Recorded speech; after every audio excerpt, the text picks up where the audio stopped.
నమస్తే, welcome to BRK. నేను ఝాన్సీ. వాళ్ళ పనితో పాటు మన స్టూడియోలో ఉన్నారు retired chief manager of Indian bank, అలాగే మోటివేషనల్ స్పీకర్ రామ్ మోహన్ నమిలే గారు. మరి సార్తో మాట్లాడదాం. నమస్కారం సార్. నమస్తే అమ్మా. సార్, కొంతమంది ఎవరైనా సరే జస్ట్ ప్రేమలో పడితే మర్చిపోలేరు అని అంటారు సార్ కొంతమంది. ఇంకొంతమంది వాళ్ళకి అసలు ఆ ఫీలింగ్ ఉండదు. ఏదో మనం పెద్దలు చెప్పారు, ఈ సంబంధం అని చెప్పారు, ఈ అబ్బాయిని పెళ్లి చేసుకోవాలన్నారు అంటే ఒక కైండ్ ఆఫ్ మెంటాలిటీ ఉంటుంది సార్. అందరికీ అలా ఉండదు. అందరూ వ్యక్తులు, అమ్మాయి కానీ అబ్బాయి కానీ ఎవరైనా ఒక్కసారి ప్రేమలో పడితే వాళ్ళనే ప్రేమిస్తారు అని అందరూ చెప్పలేరు సార్. కొంతమంది చెప్తారు. అలా ఎందుకు? బిట్వీన్ మేల్ అండ్ ఫీమేల్ ప్రేమ పెళ్ళి అన్న పాయింట్ వచ్చినప్పుడు ప్రేమ ఏది ఫస్ట్ ఉండాలి, ఏది సెకండ్ ఉండాలి, సీక్వెన్స్ మ్యాటర్స్ ఏ లాట్. ఏది ఫస్ట్ ఏది సెకండ్? ప్రేమ ముందు ఉండాలన్నా పెళ్ళి ముందు ఉండాలన్నా మీ ఒపీనియన్లో? ప్రేమ. నో, పెళ్ళి ముందు ఉండాలి. పెళ్ళి అయిన తర్వాత మీ స్పౌస్ని, వైఫ్ హస్బెండ్ గారిని జీవితాంతం ప్రేమించండి. అయితే ఈ రెండింటి మధ్యలో చిన్న గ్యాప్. కానీ మీరు అన్నట్టుగా పెళ్లి కూడా సార్, ఒకవేళ పెళ్లి సంబంధాలు అయినా సరే, అరేంజ్డ్ మ్యారేజ్ అయినా సరే, ఆ వచ్చినప్పుడు వాళ్ళ మీద కనీసం ఏదన్నా ఫీల్ కానీ, ఒక పాజిటివ్ ఫీల్ కానీ, ఓకే అది నేను చెప్తున్నాను. అది చెప్పండి. మధ్యలో మధ్యలో మధ్యలో కొంచెం ఉందని అన్నాను కదా. Okay sir, continue. పెళ్లి చూపులు చూడడము, ప్రిలిమినరీ ఎంక్వైరీస్, మేనేజ్మెంట్ లాంగ్వేజ్లో విసే ప్రిలిమినరీ ఎంక్వైరీస్ అవన్నీ ఓకే. అయితే పెళ్లి చూపులు జనరల్గా మనకి స్ట్రైట్గా ఒకటే చూసి ఒకటే కన్ఫర్మ్ అయ్యే అవకాశాలు చాలా రేర్గా, చాలా రేర్. మేనర్గా సంబంధాలు ప్రీ డిటర్మెంట్గా ఉంటే తప్ప అవి వదిలేసి జనరల్లీ నాట్. కనీసం ముగ్గురు నలుగురు చూస్తాం కదా, ముగ్గురు నలుగురు కూడా ఓకే అనిపిస్తారా? అనిపించరు. కానీ ఒక్కళ్ళే ఓకే అనిపిస్తే ఫైన్, ఒక్కళ్ళకన్నా ఎక్కువ ఓకే అనిపించే అవకాశం ఉంటుంది కదా.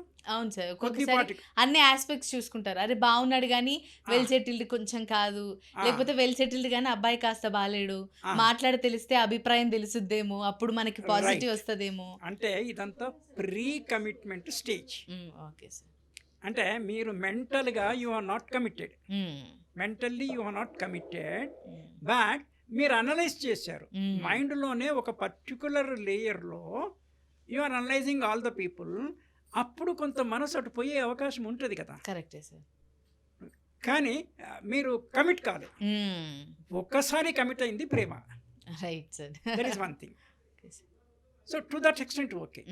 మిగిలిందంతా ముందే గాఢంగా ప్రేమించాను, పెళ్లి కాకముందే పెళ్లి ఇంకో 2 ఏళ్ళకి ముచ్చట, ఈ అమ్మాయిని ఇద్దరు ముగ్గురిని సైమల్టేనియస్గా ప్రేమించడం, ఇదంతా నాన్ సెన్స్. అంటే నిజంగా కూడా అలా జరగదా సార్? ఒకరు నిజంగా ప్రేమించలేరంటారా? నిజంగా ప్రేమించలేరంటారా వ్యక్తిని పెళ్లి కన్నా ముందు?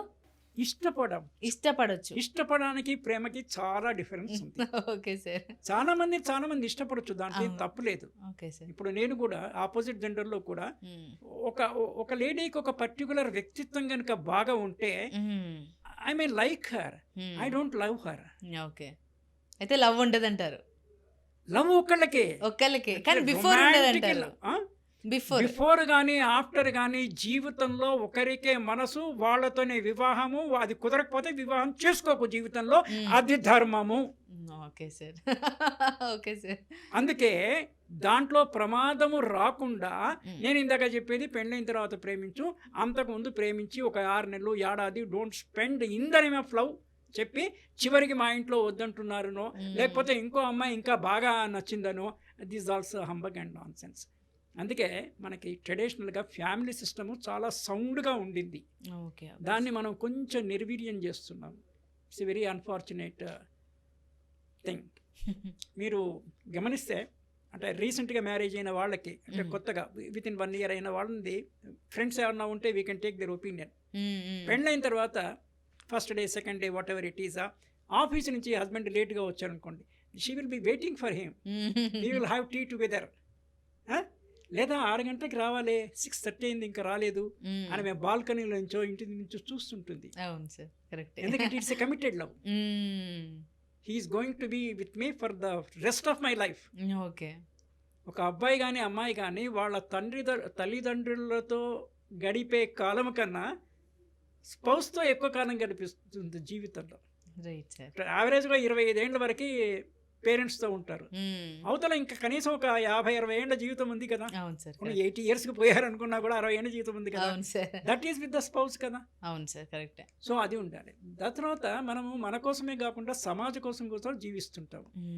ఇట్లా బహుభార్యాత్వము డిఫరెంట్ పీపుల్స్ను లవ్ చేయడం దీంతోనే సమాజము శృతి తప్పుతుంది. And we have a responsibility to the society.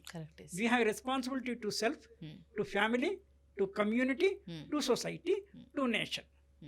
ఇన్ని మల్టీ ప్రాంగ్ రెస్పాన్సిబిలిటీ మనకుంది. మనకు నేరో దీంట్లో అంత సెల్ఫిష్నెస్, గ్రీడీ, అంత నేనే, అంత నాకే, అంత నాదే. It's a very wrong thing. Right sir, correct. So అంటే దీనికి ఇది బ్యాక్గ్రౌండ్ అమ్మా. Right sir. సో కొంతమంది వాళ్ళు బుద్ధిమంతులు, అంటే ఒకసారి లవ్ చేస్తే they don't forget. Since I have not forget that particular boy or girl, కానీ పెళ్లి చేసుకోవడం కుదరలేదు, కానీ మనస్సు అంకితం అయిపోయింది కనుక నాకు ఆల్రెడీ మనసు అంకితమైన మనసుని I cannot shift to transfer to others. కరెక్టే సార్. అది అత్యంత ఉత్కృష్టమైన ధర్మము. ఆ రిస్క్లో పడకుండా ఉండాలి అంటే నువ్వు ఊరికిరికనే కనిపించిన వాళ్ళకంతా మనసు ఇవ్వద్దు. Okay sir.